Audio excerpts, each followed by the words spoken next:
Everyone, स्वागत है आप सभी का स्टेप टू सक्सेस क्लासेस में। डेली करंट अफेयर सीरीज में आज के वीडियो में हम लोग 13 से 15 दिसंबर का करंट डिस्कस कर रहे हैं। स्टार्ट करते हैं अपने पहले क्वेश्चन से। पहला क्वेश्चन है, नीति आयोग द्वारा आकांक्षी block program ABP aspiring block program की पहली डेल्टा रैंकिंग में पहला स्थान मिला है। ये इनकी फर्स्ट टाइम इन्होंने डेल्टा रैंकिंग जो है पब्लिश की है, उसमें फर्स्ट रैंक जो है किसको मिला हुआ है, नाम बताना है। Raigarh block, Tiryani Kumuram Bheem block, Kaushambi block और जमुई ब्लॉक। तो इसका जो सही जवाब है ऑप्शन बी है। ये तिरियानी कुमरम भीम ब्लॉक जो है इसको पहली डेल्टा रैंकिंग में पहला स्थान मिला है।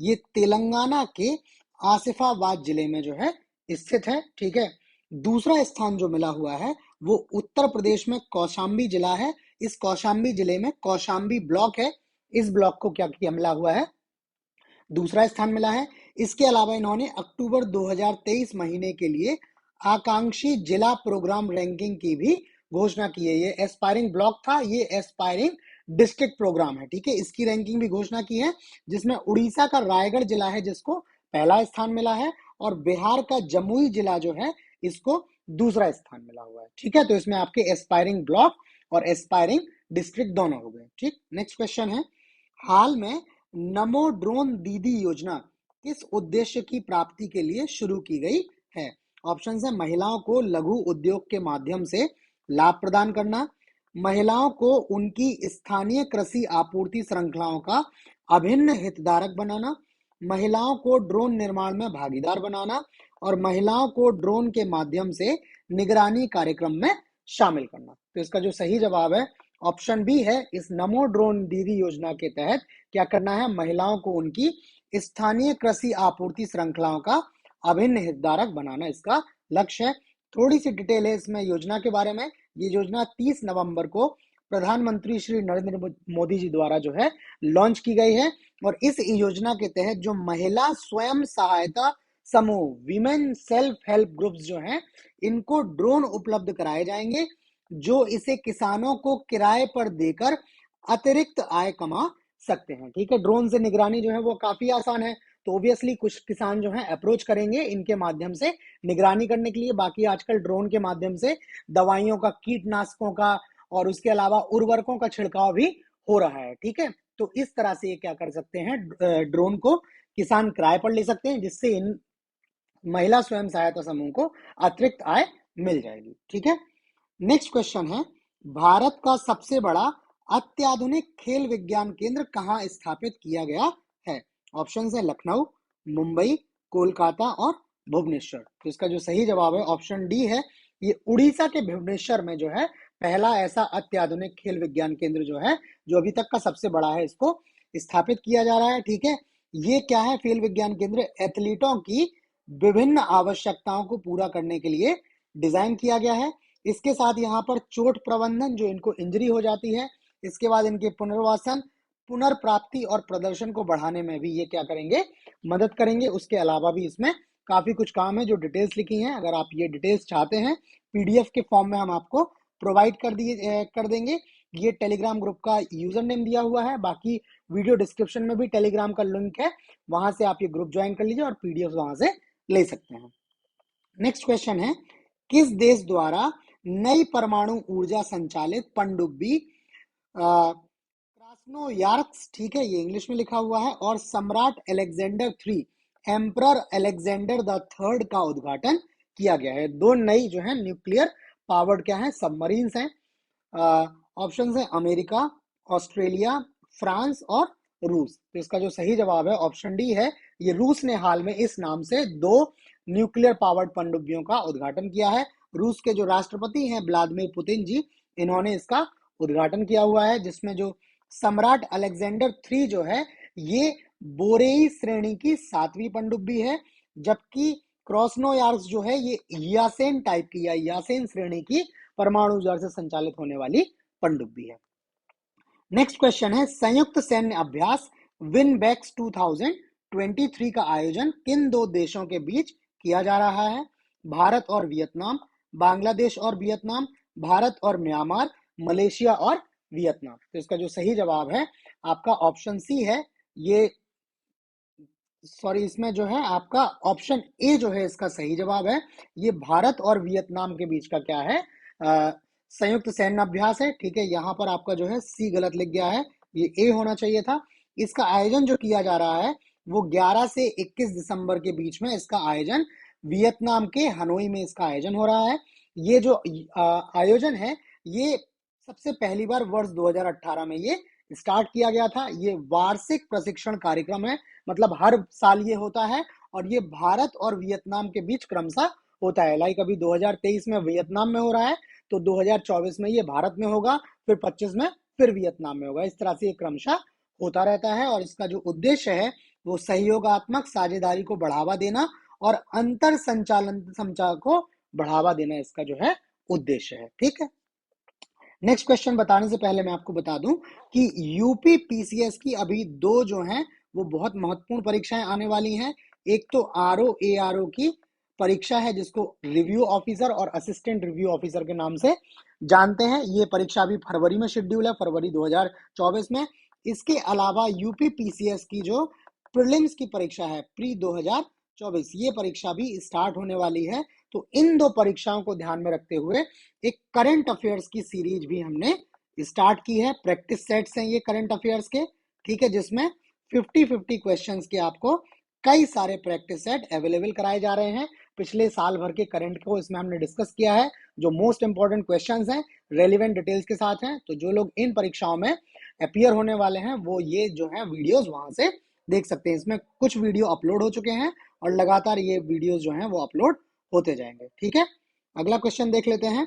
27वें WAIPA विश्व निवेश सम्मेलन की मेजबानी कौन सा देश कर रहा है? ऑप्शन है अमेरिका, यूएई, भारत और चीन। तो इसका जो सही जवाब है ऑप्शन सी है।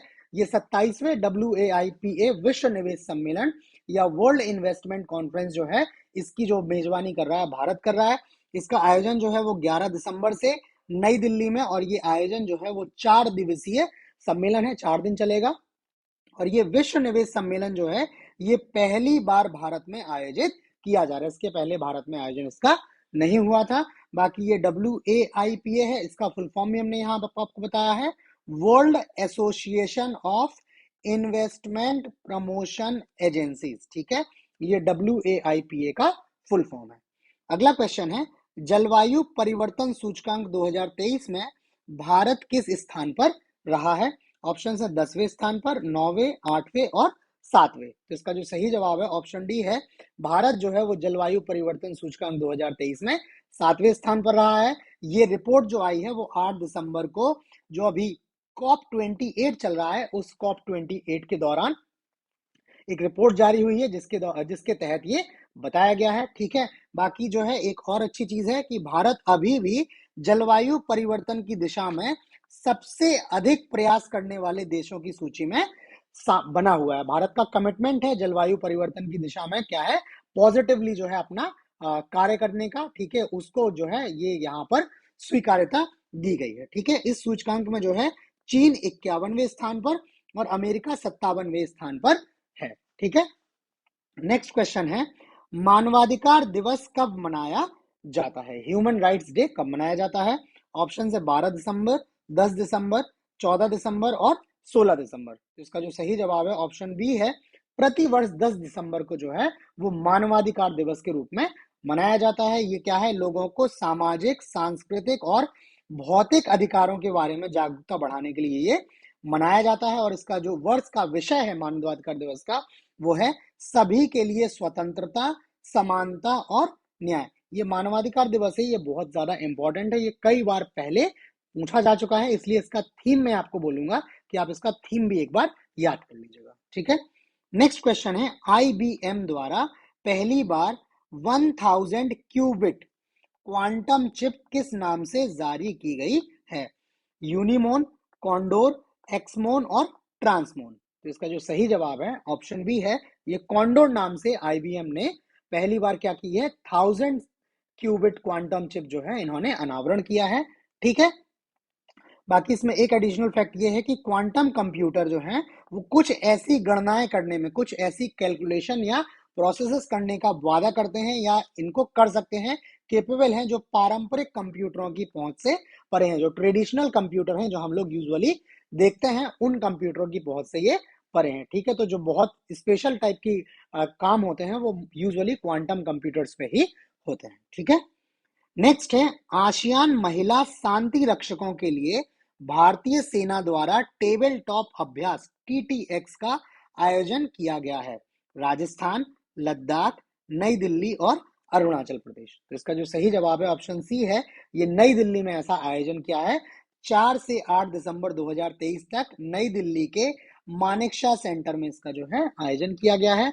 ये आयोजन है वो क्या है, लैंगिक समावेशिता को प्रोत्साहन देने और शांति अभियानों में महिला सैन्य कर्मियों की क्षमताओं में वृद्धि करने के लिए भारतीय सेना की एक ये ऐतिहासिक पहल है। ठीक है, बाकी थोड़ी सी और डिटेल है, आप ये टेलीग्राम ग्रुप के थ्रू क्या कर लीजिएगा, PDF ले लीजिएगा। ठीक है, वहां PDF से आपको ये सारी डिटेल्स मिल जाएंगी। इसके अलावा अगर कोई इसमें व्हाट्सएप नंबर ऐड करना भूल गया हूं, अगर आप चाहें तो ये हमारा व्हाट्सएप नंबर है, लिख देता हूं इसमें 7065912075। ठीक है, ये हमारा व्हाट्सएप नंबर है, आप इस पे भी मैसेज देके हमें कांटेक्ट कर सकते हैं, वहां से आपको ये PDF हम प्रोवाइड कर देंगे।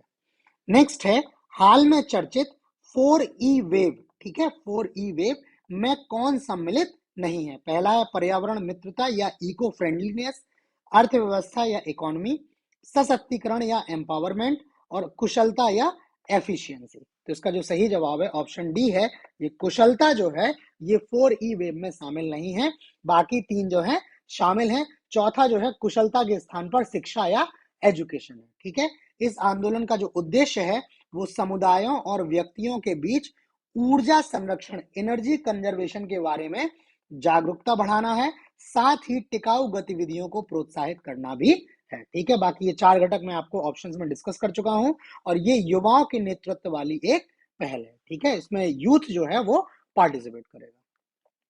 नेक्स्ट है बंदरगाह, जहाज रानी और जल मार्ग मंत्रालय। ये मिनिस्ट्री का नाम है पूरा का पूरा, कई बार मिनिस्ट्री का नाम भी आपसे पूछ लिया जाता है। तो इस मंत्रालय ने हरित बंदरगाह दिशा निर्देश किस नाम से जारी किए हैं? ऑप्शन है हरित बंदरगाह, हरित ऊर्जा, हरित सागर और हरित जल। तो इसका जो सही जवाब है ऑप्शन सी है, ये हरित सागर नाम से इन्होंने हरित बंदरगाह पहल के तहत दिशा निर्देश जो हैं वो जारी किए हैं। इनका जो लक्ष्य है वो क्या है, कार्बन उत्सर्जन को कम करने और सभी प्रमुख बंदरगाहों पर पर्यावरण अनुकूल पारिस्थितिकी तंत्र विकसित करने के लिए पहल जो है स्टार्ट हुई है। इन दिशा निर्देशों के तहत विभिन्न हरित हेतु उपाय जो हैं वो किए गए हैं, जैसे जहाज से तट तक बिजली की आपूर्ति, बंदरगाह पर जो उपकरण लगे हैं उनका विद्युतीकरण, बंदरगाह के डिजाइन है इनमें हरित हाइड्रोजन, हरित अमोनिया, मेथनॉल जैसे वैकल्पिक ईंधन का उपयोग, इसके अलावा नवीकरणीय ऊर्जा की बढ़ती हिस्सेदारी। इस तरह की जो है वो पहल इसमें किए जाएंगे, इस तरह के उपाय किए जाएंगे ताकि वहां पर जो है फॉसिल फ्यूल का यूज कम से कम हो, रिन्यूएबल एनर्जी सोर्सेज जो है वो ज्यादा से ज्यादा यूज हो सके, ताकि क्या हो वहां पर ये पर्यावरण मित्र जो है वो कंडीशंस डेवलप करी जा सके। ठीक है, तो आज करंट अफेयर्स में इतना ही है। वीडियो आपको कैसा लगा प्लीज हमें लाइक करके कमेंट करके जरूर बताएं। चैनल अगर सब्सक्राइब नहीं किया है तो प्लीज सब्सक्राइब कर लें, नोटिफिकेशंस भी ऑन कर लें ताकि आपको करंट अफेयर्स के तो टाइमली वीडियोस मिल ही जाए। उसके अलावा जो हम यूपी PCS RO के लिए और नया आपको एडिशनल कंटेंट प्रोवाइड कर रहे हैं वो भी आपको टाइमली मिलता रहे। तो आज इतना ही, बाकी कल मिलते हैं नए क्वेश्चंस के साथ, तब तक के लिए धन्यवाद।